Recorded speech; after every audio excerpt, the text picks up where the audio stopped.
You know, I share some of the traits of that young man that Judge Hatchett was talking about who spent a lot of time in foster care. And what I didn't mention about becoming National Youth of the Year was one of the criteria that they consider is obstacles overcome. And I had a lot of obstacles to overcome as a kid. And I think that was one of the things, I guess I have to say this in my favor. You think, all these obstacles, well, we turned it into some positive. You know, I was born into a family that was torn apart by alcoholism and drug addiction, domestic violence, and growing up, I bounced around from foster home to foster home. I had 2 potential failed adoptions, which broke my heart, and when I was finally adopted at 14 by a single man, he committed suicide just before I graduated from high school. And I became an adult at 18, really, and left on my own in the same way that I entered the foster care system, and that was in large measure alone. But I'm happy to say that I was actually adopted as an adult at 23 years old by a wonderful woman. And I always say you're never too old to have a happy childhood. And, you know, my happy childhood really started at 23. But instead of focusing on the tragedies, I want to focus on what brought me through that maelstrom. And I have to say, as a criminal prosecutor, it is not lost on me that every time I walk into a courtroom to represent the state of Washington, that I look at that defendant on the other side and I know that that could have been me. And you look at me now, you say, oh man, the guy's prosecuting attorney and, you know, he's got a nice suit on and can put at least 2 sentences together. I mean, how could that be? How do you get from there to here? And I tell you how you get from there to here.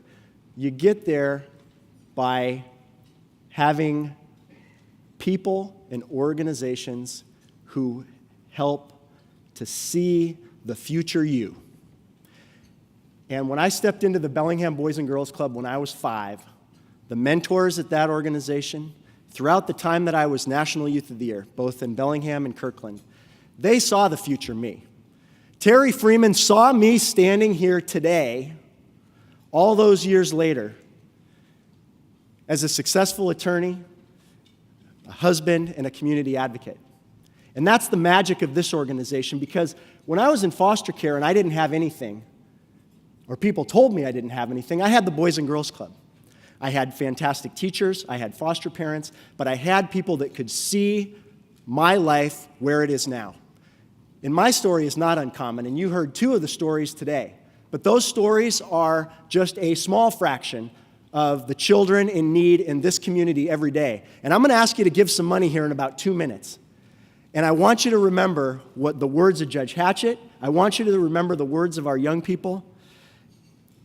I want you to remember that this is about the future of our community.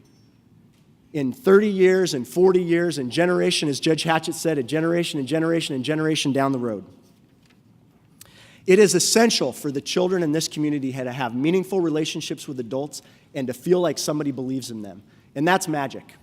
It is absolutely magic.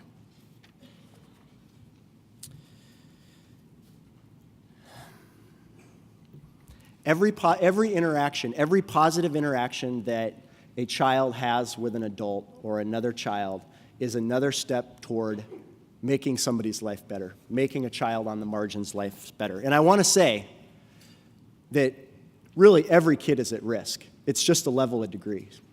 Every single child is at risk. So I now want to extend that invitation to give to all of you, and I want your support to help to ensure great futures for the kids in our community by giving to the Boys and Girls Club. As you heard earlier, membership is $36 a year, and if you're a kid that can't afford it, then like me as a kid, you're in for free. No questions asked. The clubs do not turn kids away, but there's a big gap between the membership and the actual cost, which is about $500 per kid per year. And we need your help to fill it. And I know you have, if you don't already, your pens ready and poised. But I want you to remember a couple quick things. That, first of all, your gift, for every donation $500 and higher, will be matched up to a total of $57,000. And when you give $500, you're doubling your gift by funding not just one member, but two. Today, you can make a one-time gift. You can spread it across 4 payments, or you can make a commitment to give monthly. Remember, if you have an employee matching program where you work, make sure to check that box. Table captains, please pass around your envelopes. And I have no parting thoughts. I just want you to remember the words that you've heard here today and the celebration and connectedness of all of us in this room in a shared common goal. Church is adjourned.